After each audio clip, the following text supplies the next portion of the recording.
أعوذ بالله من الشيطان الرجيم بسم الله الرحمن الرحيم إنا لننصر رسلنا والذين آمنوا في الحياة الدنيا صدق الله العظيم۔ آج بھی انشاءاللہ العزیز 1.5 سپارے کا درس قرآن ہے۔ 24ویں پارہ کا دوسرا آدھا اور 25ویں پارہ مکمل ہے۔ اللہ تبارک و تعالی نے انبیاء اور مومنین کے ساتھ اپنی مدد کا جو وعدہ کیا ہے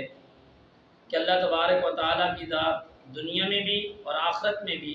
انبیاء علیہ السلام اور جو مومن ہوں گے ان کے ساتھ مدد فرمائیں گے۔ انبیاء علیہ السلام کے ساتھ جیسے حضور علیہ السلام کے ساتھ بدر اور احد کے اندر اور اسی طریقے پر بے شمار جگہوں پر، اور باقی انبیاء علیہ السلام کے ساتھ دنیا میں بھی ہوا، اور بعض کے ساتھ ان کے جانے کے بعد ان کے ساتھ مدد اور نصرت فرمائی۔ آگے فرمایا فاصبر ان وعد اللہ حق۔ یہاں سے حضور اکرم صلی اللہ علیہ وآلہ وسلم کی عصمت کو بیان کیا جا رہا ہے، آپ کی معصومیت کو بیان کیا جا رہا ہے کہ آپ صبر کیجئے، بے شک اللہ کی ذات کا وعدہ جو ہے وہ برحق ہے۔ آگے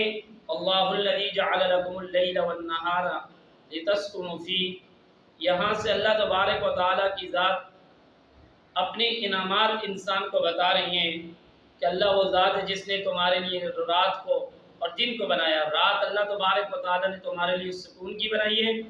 اور دن کو اللہ تبارک و تعالیٰ کی ذات نے تمہارے لیے ذریعہ معاش بنایا ہے۔ آگے فلما جاءتهم رسل بالبینات، یہاں پر وحی کے مقابلے میں کفار مشرکین کو اپنے علم پہ ناز تھا، تو اللہ تبارک و تعالیٰ کی ذات نے فرمایا تمہارا علم جو ہے وہ باطل ہے، تمہاری تو معلومات ہے، اللہ کا جو علم ہے، اللہ نے جس چیز کو نازل کیا ہے وہ ہمیشہ رہے گی، ہمیشہ تھی، ہمیشہ رہے گی۔ آگے سورۃ حامیم سجدہ شروع ہو رہی ہے۔ اس کو سورۃ سجدہ اس وجہ سے کہتے ہیں کہ اس کے اندر آیت سجدہ ہے۔ آگے حامیم تنزیل من الرحمن الرحیم، یہاں سے کفار مشرکین کی ایک پیشکش تھی، اس کے اندر یہ تھا کہ عتبہ بن ربیعہ یہ بعض کفار جو ہے وہ حضور اکرم صلی اللہ علیہ وآلہ وسلم کے پاس تشریف لائے اور آ کر کے کہا کہ آپ ہمارے ان بتوں کو کچھ بھی نہ کہیں، آپ ہمارے ساتھ معاہدہ کر لیں۔ تو اللہ تبارک و تعالیٰ کی ذات نے اپنے معبود کو فرمایا کہ آپ ان سے فرما دیجئے آپ جن کی عبادت کرتے ہو میں ان سے بری ہوں، میرا ان کے ساتھ کوئی تعلق نہیں ہے۔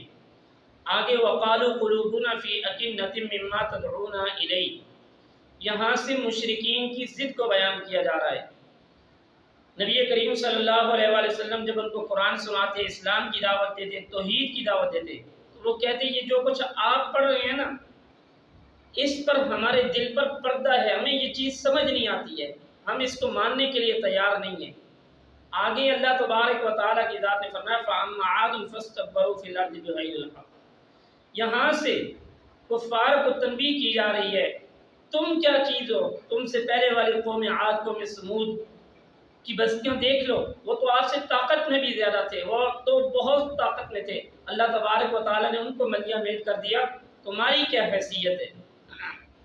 اس کے بعد آگے فرمایا وَيَوْمَ يُحْشَرُ أَعْدَاءُ اللَّهِ إِلَى النَّارِ فَهُمْ يُوزَعُونَ، یہاں سے انسان کے اعضاء جسمانی کی گواہی دینا ہو۔ کچھ کفار ایسے تھے جو چھپ کے گناہ کرتے تھے، تو کہتے تھے کہ یہ ہمیں کوئی دیکھنے والا نہیں ہے، تو اللہ تبارک و تعالیٰ نے فرمایا کل قیامت والے دن یہی تمہارے اعضاء جو ہیں یہ گواہی دیں گے کہ انہوں نے یہ غلط کام کیا ہے۔ آگے ان الذین قالوا ربنا اللہ ثم استقاموا، پہلے کفار کا تذکرہ تھا، اب اہل ایمان کا تذکرہ ہے کہ وہ لوگ جنہوں نے کلمہ حق کہا پھر اس پہ ثابت قدم بھی رہے، اور چاہے ان پہ جتنی تکلیف مصیبت آئی انہوں نے اس کلمہ حق کو نہیں چھوڑا، تو اللہ فرماتے ہیں ایسے لوگوں کے اوپر اللہ کی طرف سے رحمت نازل ہوگی۔ آگے فرمایا لا یأتیہ الباطل من بین یدی ولا من خلفی، یہ حفاظت قرآن کریم ہے کہ اللہ تبارک و تعالیٰ نے جس قرآن کو نازل کیا اس کے ایک ایک حرف کو، ایک ایک لفظ کو، ایک ایک زبر زیر کو نہ کوئی مٹا سکا ہے نہ کوئی مٹا سکتا ہے، کیوں اس کو نازل کرنے والا اللہ تبارک و تعالیٰ کی ذات ہے۔ آگے فرمایا وَلَوْ جَعَلْنَاهُ قُرْآنًا أَعْجَمِيًّا لَقَالُوا لَوْلَا فُصِّلَتْ آيَاتُهُ، یہ قرآن کریم کی فصاحت اور بلاغت ہے کہ کفار یہ کہتے تھے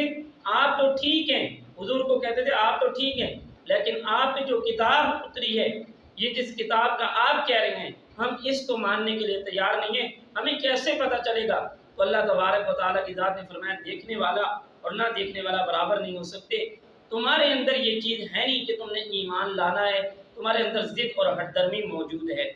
آگے 25واں پارہ، الیہ یرد علم الساعہ، یہاں سے علم غیب اللہ تبارک و تعالیٰ کی ذات کے پاس ہے۔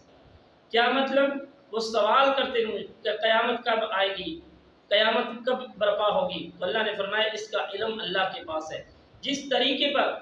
پھل کے اس سے پہلے خوشہ نکلنے والے کے بارے میں اللہ کو پتہ ہے کہ اس کا خوشہ کب نکلے گا، فرمایا اسی طرح قیامت کے بارے میں بھی اللہ تبارک و تعالیٰ کی ذات کو پتہ ہے کہ قیامت کب واقع ہوگی۔ آگے وَإِذَا أَنْعَمْنَا عَلَى الْإِنسَانِ أَعْرَضَ وَنَأَىٰ بِجَانِبِهِ، یہاں سے انسان کی فطرت کو بیان کیا جا رہا ہے۔ انسان کی فطرت کیا ہے؟ جب اس پہ کوئی انعام ہوتا ہے، جب اس پہ آسانی آتی ہے تو وہ کہتا ہے یہ میری وجہ سے ہے، لیکن جب اس پہ کوئی مصیبت آتی ہے، مشکلات آتی ہے تو کہتا ہے کہ یہ میرے رب نے میرے ساتھ زیادتی کر دی ہے۔ وہ پھر انسان جو ہے اتراتا ہے، پھر وہ اللہ کی طرف رجوع کرتا ہے، لیکن جب اس پہ آسانی ہوتی ہے وہ کہتا ہے یہ میری اپنی وجہ سے ہوا ہے۔ آگے اللہ تبارک و تعالیٰ نے فرمایا سنريهم آیاتنا فی الآفاق وفی انفسهم، یہاں سے اللہ تبارک و تعالیٰ کی ذات اپنی نشانیاں بیان کر رہی ہیں، اپنی نشانیاں دکھا رہی ہیں کہ کون ہے وہ ذات جس نے یہ سورج چاند ان چیزوں کو پیدا کیا ہے۔ اس کے بعد آگے سورۃ الشورى شروع ہو رہی ہے، وَأَمْرٌ شُورَى بَيْنَهُمْ، کہ اہل ایمان کا کوئی بھی معاملہ جو ہے وہ مشورے کے ساتھ ہونا چاہیے، نہ کہ اس کو ویسے طے کیا جائے، اس لیے اس کو سورۃ شورى کہتے ہیں۔ آگے تکاد السماوات یتفطرن من فوقہم، ملائکہ کی وجہ سے آسمان کا پھٹنا، کیا مطلب؟ کہ اتنے اللہ تبارک و تعالیٰ کی نورانی مخلوق فرشتے موجود ہیں کہ ان کا آنے جانے سے ایسے لگتا ہے کہ جیسے آسمان پھٹ جائے گا، اتنی زیادہ تعداد میں اللہ کی نورانی مخلوق فرشتے موجود ہیں۔ آگے قُل لَا أَسْأَلُكُمْ عَلَيْهِ أَجْرًا إِلَّا الْمَوَدَّةَ فِي الْقُرْبَى، یہاں سے کفار مشرکین کو حضور اکرم صلی اللہ علیہ وآلہ وسلم کے ذریعے یہ بتایا گیا اللہ کے بندوں کچھ تو رشتہ داری کا لحاظ کر لو، کہ میں جو تمہیں دو چیزیں ہیں، ایک تو جس چیز کی میں تمہیں دعوت دے رہا ہوں، ایک تو اس پہ میں کوئی آپ سے معاوضہ نہیں مانگ رہا، اگر اس چیز کو نہیں تو میں تمہارے قوم قبیلے سے ہوں، کم سے کم قوم اور برادری کے تو لحاظ رکھ لو کہ میں تمہارا خیر خواہ بن کے پھر بھی تم میری بات ماننے کے لیے تیار نہیں ہو۔ آگے اللہ تبارک و تعالیٰ کی ذات نے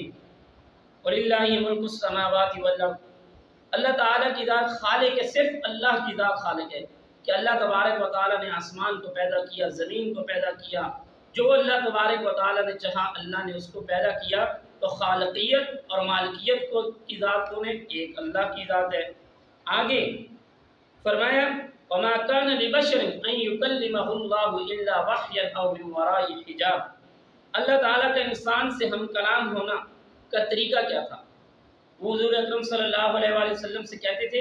ہم آپ کو کیسے نبی مانیں، موسیٰ علیہ السلام نے تو اللہ تبارک و تعالیٰ کی ذات کے ساتھ براہ راست بات کی ہے، آپ بھی اس طرح کریں۔ تو فرمایا ایسا نہیں ہے، موسیٰ علیہ السلام نے تو اللہ تبارک و تعالیٰ کی ذات کے ساتھ پردے سے بات کی ہے۔ اللہ تبارک و تعالیٰ کا ہم کلام ہونے کا مطلب یا پردے کے پیچھے سے بات کرنا، یا وحی کے ذریعے سے بات کرنا، یا فرشتے کے ذریعے وحی دے کر بھیجنا، اس طریقے پہ بات ہوتی ہے۔ باقی کوئی براہ راست اس طریقے پہ اللہ تبارک و تعالیٰ کی ذات کے ساتھ دنیا میں بات نہیں کر سکتا۔ آگے سورۃ الزخرف ہے، زخرف سونے کو کہا جاتا ہے، آگے اس کا تذکرہ مفصل آ رہا ہے، اس کو اس وجہ سے سورۃ الزخرف کہا گیا۔ حامی والکتاب المبین، یہاں سے قرآن کریم کے واضح ہونے کا مطلب کہ یہ جو کتاب ہے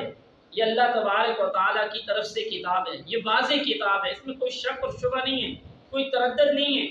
اس کے اوپر تم ایمان لے کر آ جاؤ۔ آگے ام اتخذ مما یخلق بنات واصفاکم بالبنین، مشرکین کی قابل نفرت سوچ کو بیان کیا جا رہا ہے۔ ان کی سوچ کیا تھی کہ وہ کیا کہتے تھے کہ اللہ تبارک و تعالیٰ کے ہاں بیٹیاں ہیں، اگر ان کی اپنی بیٹی ہوتی تو اس پہ ان کو نفرت ہوتی، لیکن وہ اللہ تبارک و تعالیٰ کی طرف ایسی باتوں کو منسوب کرتے تھے۔ آگے وَإِذْ قَالَ إِبْرَاهِيمُ لِأَبِيهِ وَقَوْمِهِ إِنَّنِي بَرَاءٌ مِّمَّا تَعْبُدُونَ، مشرکین کی ایک دعوے کی تردید ہے، وہ کہتے ہیں کہ ہم نے اپنے باپ دادا کو اسی کام پہ بت پرستی میں پایا ہے، تو ہم اسی پہ رہیں گے۔ تو آپ اللہ تبارک و تعالیٰ نے فرمایا آپ اولو الانبیاء حضرت ابراہیم علیہ السلام کی شریعت پہ چلے جائیں جو سب سے زیادہ توحید پرست تھے۔ آگے وقالوا لولا نزل هذا القرآن على رجل من القريتين عظيم، یہ مشرکین کی غلط سوچ اور اس کی تردید ہے۔ وہ کہتے تھے یہ قرآن مجید ان دو بستیوں میں سے کسی ایک پر نازل کیوں نہیں ہوا، یا کسی دو شخصیتوں پر کیوں نہیں نازل ہوا، ہم کیسے مان لیں کہ یہ آپ پہ نازل ہوا ہے۔ آگے وَلَمَّا ضُرِبَ ابْنُ مَرْيَمَ مَثَلًا إِذَا قَوْمُكَ مِنْهُ يَصِدُّونَ، یہاں سے ایک کافر کے اعتراض کا جواب دیا جا رہا ہے۔ آگے قُلْ إِنْ كَانَ لِلرَّحْمَنِ وَلَدٌ فَأَنَا أَوَّلُ الْعَابِدِينَ، یہاں سے عقیدہ ابنیت اور مشرکین کی تردید ہے۔ وہ کیا کہتے تھے کہ یہ جو قُلْ إِنْ كَانَ لِلرَّحْمَنِ وَلَدٌ، کہ آپ فرما دیجئے کہ رحمان کے لیے بچے ہیں، فَأَنَا أَوَّلُ الْعَابِدِينَ، اگر رحمان کے لیے بندے ہوتے بیٹے ہوتے تو میں سب سے پہلے ہوتا، لیکن اللہ تبارک و تعالیٰ کی ذات کے لیے بچے نہیں ہیں۔ آگے سورۃ الدخان ہے، دخان کا مطلب ہوتا ہے دھواں، تو اس کے اندر آگے دھوئیں کا تذکرہ موجود ہے، تو اس وجہ سے اس سورت کا نام سورۃ الدخان ہے۔ انا انزلناہ فی لیلۃ مبارکۃ، یہ قرآن مجید کی نزول کے بارے میں کہ اللہ تبارک و تعالیٰ نے قرآن مجید کو سب سے پہلے آسمان دنیا پہ نازل کیا، پھر آسمان دنیا سے قلب محمد پہ اللہ تبارک و تعالیٰ نے 23 سالوں میں نازل کیا۔ دخان سے فارتقب یوم تأتی السماء بدخان مبین، نبی کریم صلی اللہ علیہ وآلہ وسلم نے مشرکین کے لیے ایک مرتبہ بددعا کی، تو جب بھی آسمان کی طرف دیکھتے تھے تو ان کو ہر چیز کے اندر دھواں ہی دھواں نظر آتا تھا۔ آگے فرمائیں ان شجرۃ الزقوم، یہاں سے اہل جہنم کا کھانا، کہ ان کو اللہ تبارک و تعالیٰ جہنمیوں کو ایسا کھانا کھلائیں گے، زقوم کہتے ہیں اتنے بدبودار کو، اتنے بدبودار درخت کو، تو جیسے ہی کھانا کھائیں گے ان کے پیٹ کے اندر جو آنتیں ہوں گی وہ پیشاب کے راستے سے باہر نکل جائیں گی۔ آگے فرمایا ان المتقین فی مقام امین، اوپر جنت کا تذکرہ تھا، یہاں جہنمیوں کا تذکرہ ہے۔ فرمایا کہ متقین لوگ، جنتی لوگ امن والی جگہ کے اندر موجود ہوں گے، جہاں پہ ان کو کوئی غم راز کوئی چیز بھی نہیں ہوگی، بلکہ ان کو ہر قسم کا چین اور اطمینان ملے گا۔ آگے سورۃ الجاثیہ، سورۃ الجاثیہ کو جاثیہ اس وجہ سے کہتے ہیں کہ اس کے اندر گھٹنوں کے بل بیٹھنے کا ہے۔ قیامت کے دن مسلمان اور کافر ایسے ہوں گے جیسے وہ گھٹنوں کے بل بیٹھے ہوئے ہوں گے۔ فرمایا ان فی السماوات والارض لآیات للمؤمنین، یہاں سے اللہ تبارک و تعالیٰ اپنے دلائل توحید کو بیان فرما رہے ہیں، کہہ رہے ہیں کہ اللہ تبارک و تعالیٰ کی دلائل توحید اور اللہ کی قدرت دیکھو کہ اللہ نے آسمان کو بنایا، زمین کو بنایا، اس کے اندر بے شمار اللہ تبارک و تعالیٰ کی طرف سے تمہارے لیے نشانیاں بھی ہیں۔ ثم جعلناک علی شریعۃ من الامر فاتبعها ولا تتبع اهواء الذین لا يعلمون، فرمایا شریعت عقائد اور مسائل کا نام ہے، اگر تم شریعت پہ عمل کرنا چاہتے ہو تو تمہارا عقیدہ بھی درست ہونا چاہیے، اور اس عقیدے کے مطابق تمہارے جو مسائل ہیں وہ بھی صحیح ہونے چاہیے۔ آگے فرمایا وَلِلَّهِ مُلْكُ السَّمَاوَاتِ وَالْأَرْضِ،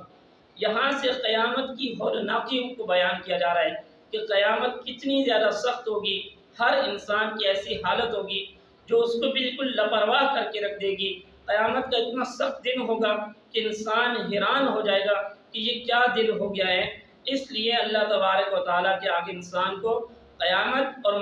موت کے بعد والی جو زندگی ہے اس پر سچے دل سے توبہ طائب ہونا چاہیے کہ اللہ تبارک و تعالیٰ کی ذات موت کے بعد اور قیامت والے دن ہمارے ساتھ اپنا خصوصی رحم اور کرم والا معاملہ فرمائے۔ وآخر دعوانا ان الحمد للہ رب العالمین۔